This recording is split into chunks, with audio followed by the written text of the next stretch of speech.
Some sad news to pass along. The McLennan County community is mourning the loss of visionary leader and beloved figure Commissioner Patricia Miller.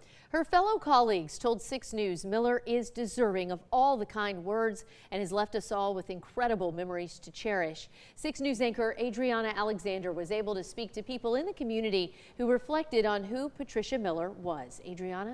Chris Lindsay, Patricia Miller was 65 years old when she passed this weekend, and while she is no longer with us, the people who loved her say the history she left in McLennan County will forever live on.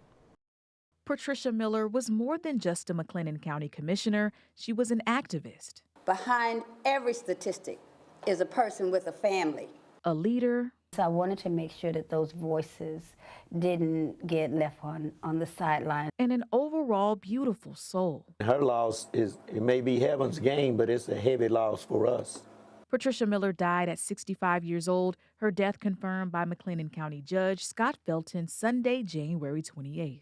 Miller was county commissioner since 2019 and was the first woman to ever hold this position. Her mentee, Hope Balfa, says even through controversy, Miller never let it get her down. She was so resilient in that way, and she was so positive where she goes, I know the struggles that you may face struggles, and she faced them herself. But she said, baby, even when there's not a seat at the table for you, bring your own folding chair. Miller was known for advocating for people in the community and prioritizing preserving Black history in Waco. Now it will help future generations to understand who Lester Gibson was.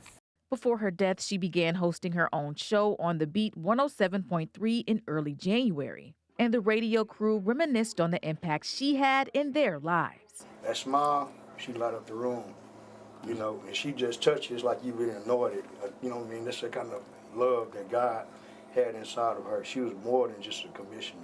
County commissioners told 6 News they weren't ready to speak about her death on camera, but all agreed that Miller had a hard-working spirit and would be deeply missed. Guys, you can go through life and never meet a person like that.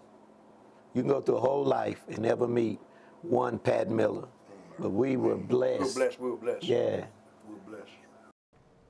Now, that radio crew at 107.3 are hoping that Miller receives the recognition she deserves as a pioneer in the community, whether that be a monument or even a street named in her honor. Chris Lindsay, such sad news today. Yeah, I see that happening in the future. It was very shocking for the community. Adriana, thank you for that tribute.